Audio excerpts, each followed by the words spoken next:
ஆனா கோயில்ல ஜட்ஜி கேட்டதான், ஏங்க ஏதாவது ஒரு இன்னசென்ட் பர்சன் கூட காருக்குள்ள நகையை வச்சுட்டு கார் சாவியை கொடுத்து பார்க் பண்ணிருன்னு சொல்லிட்டு போவாங்களா? இது நம்புற மாதிரி இருக்கா அப்படிங்கறத கேட்டாங்க. அதுக்கு போலீஸ் தரப்புல எந்த பதிலும் இல்லை. இதுவரை அந்த நகை கண்டுபிடிக்கப்படவில்லை. நகை உண்மையிலேயே காருக்குள்ள இருந்துச்சா, கார் சாவியை கொடுத்தாங்களா அப்படிங்கிறது இன்வெஸ்டிகேஷன் தான் தெரியும். அது பத்தின எந்த ஒரு பதிலும் அரசுகிட்ட இல்ல. கடந்த வெள்ளிக்கிழமை ஞாயிற்றுக்கிழமை அவர் இறந்து போறாரு. ஞாயிற்றுக்கிழமை மதியானமே ரிஜிஸ்டாருக்கும் அங்க உள்ள தலைமை நீதிபதிக்கும் மனு ஒப்படைச்சிட்டு திங்கக்கிழமை காலையில முதல்ல மென்ஷன் பண்ணி அனைத்து இந்திய அண்ணா திராவிட முன்னேற்ற கழக வழக்கறிஞர் பிரிவு சார்பாக முறையிட்டோம். அதற்கென்று சிறப்பான தீர்ப்பு நீதிபதிகள் கொடுத்திருக்காங்க. வழக்கு நடைபெறும் போதே நீதிபதிகளின் போக்கை பார்த்துவிட்டு தமிழக அரசே ஒத்துக்கொண்டு விட்டது இது கஸ்டடியல் டெத் தான் அப்படிங்கறத. அது மட்டும் இல்ல, அவங்க நீங்க சிபிஐ கூட மாத்திக்கோங்க அப்படிங்கிற வரைக்கும் அவங்க இறங்கி வந்துட்டாங்க. காரணம், நீதிபதிகள் அவர்களுக்கு எதிராக கொடுத்த அப்சர்வேஷன். அதுல முக்கியமா குறிப்பிட வேண்டியது என்னன்னா, ஒரு கொலை குற்றவாளி ஒருத்தரை கொலை செய்யற நேரத்துல கூட இது போன்ற காயங்கள் அவங்களோட போஸ்ட்மார்ட்டம் ரிப்போர்ட்ல இருக்காது அப்படிங்கறத பதிவு பண்ணிருக்காங்க ஆர்டர்ல. 44 இடங்கள்ல காயங்கள் இருந்திருக்கு. அது மட்டும் இல்ல, மிளகா பொடிய அவரோட பிரைவேட் பார்ட்ஸ், மூஞ்சி, வாய் போன்ற பகுதிகளை தடையிருக்காங்க. இது எல்லாமே போஸ்ட்மார்ட்டம் ரிப்போர்ட்ல ரெக்கார்ட் ஆயிருக்கு. அதை ரெக்கார்ட் பண்ணிருக்காங்க. இதை பதிவு செய்து கொண்ட நீதிபதிகள், நீங்க சிபிஐக்கு மாத்துறதுக்கு உங்களுக்கு எந்த ஒரு ஆட்சேபனையும் இல்லை அப்படின்னா அதை நீங்க எழுத்துப்பூர்வமா தாக்கல் பண்ணுங்க அப்படின்னு 8ஆம் தேதி போட்டிருக்காங்க. அது மட்டும் இல்ல, மதுரை மாவட்ட கூடுதல் நீதிபதி மாவட்ட நீதிபதி திரு சுந்தர் ஜலால் அவர்கிட்ட சுந்தர்லால் சுரேஷ் என்பவர்கிட்ட இப்ப இருக்கிற ஃபைல்ஸ் எல்லாத்தையும் ஒப்படைக்க சொல்லிட்டாங்க. காரணம், இவங்க ஏற்கனவே கோயில்ல போய் அங்க இருந்த சிசிடிவி ஃபுட்டேஜை எடுத்து இவங்க கொண்டு போயிருக்காங்க. அதுக்கு பார்வை மகசர் தயாரிக்கப்படவே இல்லை. ஒரு குற்ற வழக்குல அங்க நடக்கிற குற்றத்தை கண்டுபிடிக்கிறதுக்கு முக்கியமானது எவிடன்ஸ் கலெக்ஷன். அதை எரைஸ் பண்ணிருக்காங்க. அங்க கிடந்த பைப்பு எல்லாத்தையும் போலீஸ் அள்ளி மூட்டையில கொண்டு போயிருச்சு. பைப்பால் அடிச்ச இதை மட்டும் ரெக்கார்ட் பண்ணவங்க கம்பால் அடிச்ச வீடியோ உங்களுக்கு எல்லாம் தெரிஞ்சிருக்கும். வீடியோல எல்லாம் வந்தது இன்னைக்கு ஒருத்தர் ரெக்கார்ட் பண்ண வீடியோல அந்த கம்பாலாம் கைப்பற்றப்படல.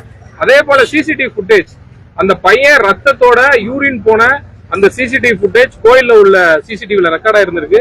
அதை போலீஸ் எடுத்துட்டு போயிடுச்சு.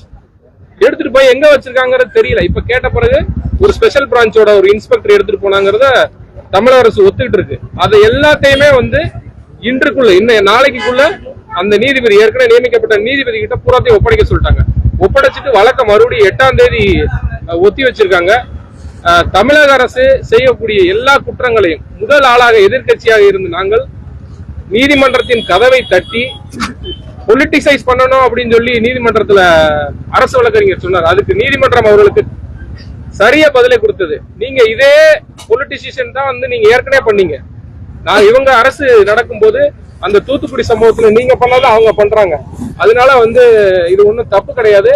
எதிர்கட்சியா இருக்கிறவங்க அவங்க கண்டிப்பா ஆளுங்கட்சி செய்யற தப்ப சுட்டிக்காட்டத்தான் செய்வாங்க அப்படிங்கறத அப்ரிசியேட் பண்ணாங்க. அதனால 8ஆம் தேதி மீண்டும் உரிய உத்தரவுகளை பிறப்பிக்கப்படும் நீதிமன்றம் கூறியிருக்கு. நல்ல ஒரு பாசிட்டிவான வழியில இந்த வழக்கு போகுது. அவர்களுக்கு ஒரு நிவாரணமும் கிடைக்கிறதுக்கு இன்னைக்கு கேட்டாங்க, ஏற்கனவே எவ்வளவு பணம் கொடுத்துருக்கீங்கன்னு. வெளியே நீங்க எல்லாரும் நியூஸ்ல 10 லட்சம் 5 லட்சம் போடுறீங்க. அவங்க தமிழக அரசே ஒத்துக்குச்சு. இது வரைக்கும் சல்லி பைசா கொடுக்கல. அது எவ்வளவு கொடுப்பீங்கன்னு கேட்டு சொல்ல சொல்லிருக்காங்க. விக்டிம் காம்பன்சேஷன் கீழே எவ்வளவு ரூபாய் கொடுக்க போறீங்கிறத கேட்டிருக்காங்க. அதையும் தமிழக அரசு கேட்டு சொல்றேன் அப்படின்னு சொல்லியிருக்கு. 8ஆம் தேதி அவங்களுக்கு அந்த காம்பன்சேஷன் கிடைக்கிறதுக்கும் அந்த ஃபேமிலிக்கு வாய்ப்பு இருக்கு. சிபிஐ பொறுத்த வரைக்கும் அவங்களே ஒத்துக்கிட்டாங்க. சிபிஐ மாத்தனா மாத்திக்கோங்க அப்படிங்கறத ஒத்துக்கிட்டாங்க. காரணம், நீதிபதிகள் அவர்கள் அரசுக்கு எதிராக பதிவு செய்த உத்தரவு, அவர்கள் கொடுத்த அப்சர்வேஷனை பார்த்துட்டு ரொம்ப மோசமா போயிருங்கிறத உணர்ந்துட்டு அவங்க நீங்களே சிபிஐ கூட மாத்திக்கோங்க அப்படிங்கிற லெவலுக்கு வந்துட்டாங்க. நீங்க ரிட்டர்ன்ல ஃபைல் பண்ணுங்கன்னு சொல்லிட்டாங்க நீதிபதிகள். அதனால ரிட்டர்ன்ல அவங்க மேபி 8ஆம் தேதி ஃபைல் பண்ணலாம். சிபிஐ பொறுத்த வரைக்கும்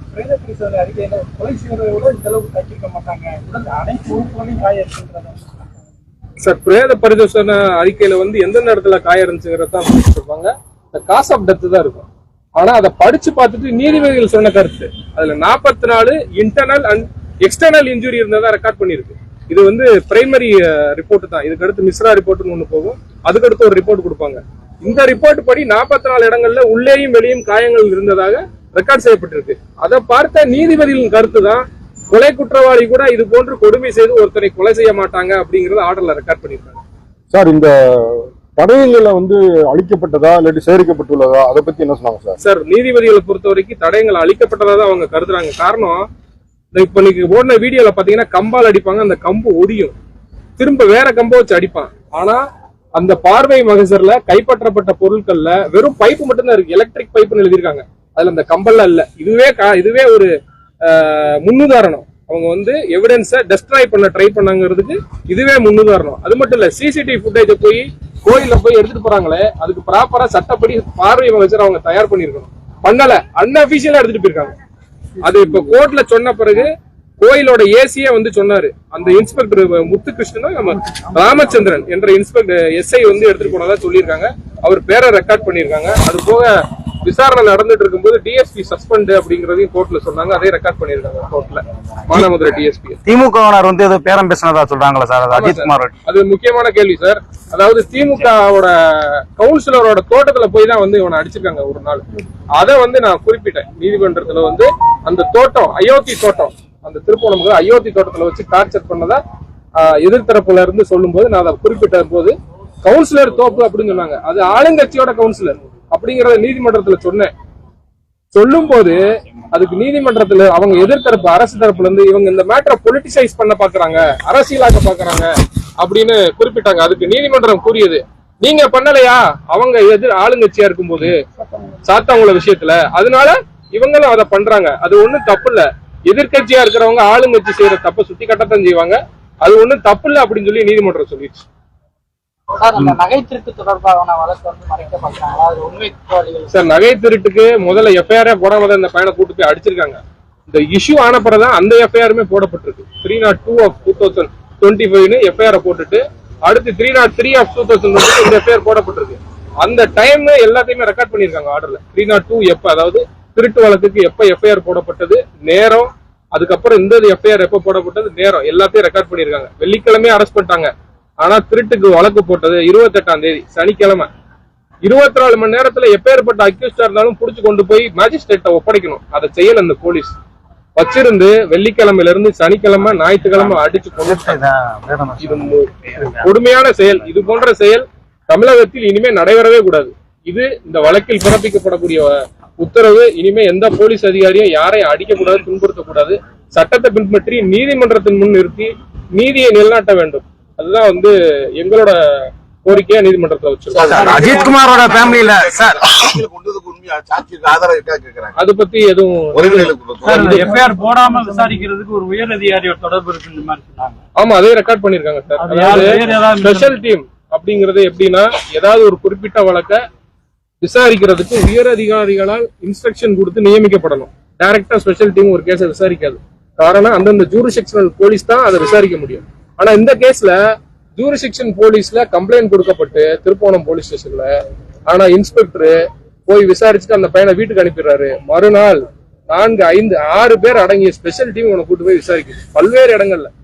அந்த ஸ்பெஷல் டீம் நியமனம் செய்யப்பட்டது யாரு அப்படின்னு கேட்டதுக்கு உரிய பதில் தமிழக அரசு இல்ல. அவங்களா வந்தாங்கிறாங்க, சோசியல் மீடியா பார்த்து போனாங்கிறாங்க. அப்போ யாரோ ஒரு சார் போன் அடிச்சு சொல்லியிருக்காரு, அந்த சாரை மறைச்சிட்டு இவங்க காப்பாத்த நினைக்கிறாங்க. இந்த 6 பேரை வழிகடவாக பாக்குறாங்க. அந்த போன் பண்ணி சொன்ன சார் யாருங்கிறது யாருக்குமே தெரியல. அதை வந்து ஃபர்தரா கோர்ட் விசாரிச்சு உண்மையை கண்டுபிடிச்சாதான் தெரியும்.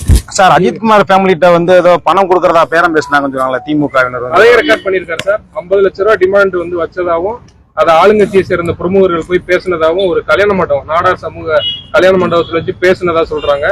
ஆனா இது வரைக்கும் காசு கொடுக்கப்படல, ₹1 கூட கொடுக்கப்படல. ஆனா கோர்ட் என்ன சொல்லியிருக்கு, எவ்வளவு பணம் விக்டிம் காம்பன்சேஷன்ல இருந்து கொடுக்க முடியுங்கிறத கேட்டு நீதிமன்றத்துல அடுத்த விசாரணை எப்ப சொல்ல சொல்லியிருக்காங்க. அதனால அந்த உதவித்தொகை அரசு மூலியமா சட்டப்படி அவங்களுக்கு கிடைக்கும். குறிப்பா தாக்குதல் நடத்தப்படாத காவல் நிலையத்தோட சிசிடிவி ஃபுட்டேஜ காவல் அந்த அறிக்கையில காமிச்சிருக்காங்க. தாக்குதல் நடத்தப்பட்ட அந்த கோவில் அந்த சிசிடிவி காட்சிகளை இந்த காவல்துறையோட அறிக்கையில காண்பிக்கப்படலை என்ற மாதிரி நீதிபதிகள் சொல்லியிருக்காங்க. ஆமா, அது உண்மைதான். அது ஆர்டர்ல ரெக்கார்ட் பண்ணிருக்காங்க. அதாவது எப்படின்னா, போலீஸ் காவல் நிலையத்துல எல்லா காவல் நிலையத்திலையும் உயர்நீதிமன்ற உத்தரவுப்படி சிசிடிவி ஃபுட்டேஜ் இருக்கு. அந்த சிசிடிவி ஃபுட்டேஜ் எடுத்து இந்த எஃப்ஐஆர்ல ஒரு ஆவணமா வச்சிருக்காங்க. ஆனா இந்த சம்பவம் நடந்த அடித்து கொல்லப்பட்ட அந்த பத்ரகாளியம்மன் கோவிலோட சிசிடிவி ஃபுட்டேஜ் சீஸ் பண்ணதை அவங்களோட ரெக்கார்ட்ல காமிக்கவே இல்லை. எடுத்துட்டு போயிருக்காங்க, ஆனா ரெக்கார்ட்ல கொண்டு வரல. அதனால அதுல உள்ள ஆவணங்கள் அழிக்கப்பட்டிருக்குமோ என்று நீதிபதிகளும் அச்சப்பட்டனர். அதனாலதான் என்ன பண்ணிருக்காங்கன்னா அடிஷனல் டிஸ்ட்ரிக்ட் ஜட்ஜ் அப்பாயின்ட் பண்ணி எல்லா ஆவணத்தையும் அவர்கிட்ட ஒப்படைக்க சொல்லிட்டாங்க. ஒப்படைச்சிட்டு 8ஆம் தேதிக்கு அப்புறம் யாரு விசாரணை இதை வந்து ஃபர்தரா பண்ணுனா நீதி நிலைநாட்டப்படும் என்பதை நீதிமன்றம் முடிவு பண்ணும். நாங்க எங்களோட கோரிக்கை வந்து சிபிஐக்கு மாத்தணுங்கிறத கேட்கோம். கவர்மெண்ட்டும் இப்ப கோர்ட்டோட நிலவரத்தை பார்த்துட்டு நாங்க தயார் அப்படிங்கிற நிலைமைக்கு வந்துட்டாங்க. நீதிமன்றம் இப்ப என்ன முடிவு பண்ணுங்கிறத 8ஆம் தேதி சொல்லுவாங்க. இல்ல சார், நகையை கொண்டு வந்து ஏதாச்சும் கேட்பீங்களா? வரதா வாய்ப்பு எனக்கு கொண்டு வந்து உண்மைதானா? அந்த 2 பேர் பிளேட்டி கொண்டு நகையை வச்சிருந்துச்சுறாங்க, கார்ல வச்சிருக்காங்க. அது உண்மையா கேட்கறாங்க சார். நகை வச்சிருந்தாங்களா வச்சிருக்கலாங்கிறத முதல்ல போட்ட எஃப்ஐஆர்ல இன்வெஸ்டிகேட் பண்ணாதான் தெரியும். அவங்க முதல்ல எங்களுக்கு கிடைத்த தகவல் படி முதல்ல ஒரு ஸ்கேனிங் சென்டர்ல போய் செயினை கழட்டிட்டு ஸ்கேன் எடுக்க போறாங்க. அங்க 2 மணி நேரம் ஆகுறதுனாலதான் கோயிலுக்கே வராங்க. ஆனா கோயில்ல ஜட்ஜ் கேட்டதான், ஏங்க ஏதாவது ஒரு இன்னசென்ட் பர்சன் கூட காருக்குள்ள நகையை வச்சுட்டு கார் சாவியை கொடுத்து பார்க் பண்ணிருன்னு சொல்லிட்டு போவாங்களா? இது நம்புற மாதிரி இருக்கா அப்படிங்கறத கேட்டாங்க. அதுக்கு போலீஸ் தரப்புல எந்த பதிலும் இல்லை. இதுவரை அந்த நகை கண்டுபிடிக்கப்படவில்லை. நகை உண்மையிலேயே காருக்குள்ள இருந்துச்சா, கார் சாவியை கொடுத்தாங்களா அப்படிங்கிறது இன்வெஸ்டிகேஷன் தான் தெரியும். அது பத்தின எந்த ஒரு பதிலும் அரசுகிட்ட இல்ல, தற்சமயம் இல்லை. Thank you sir, thank you sir. Sir அந்த ப்ளூடூத் தனிப்பட்ட யாரு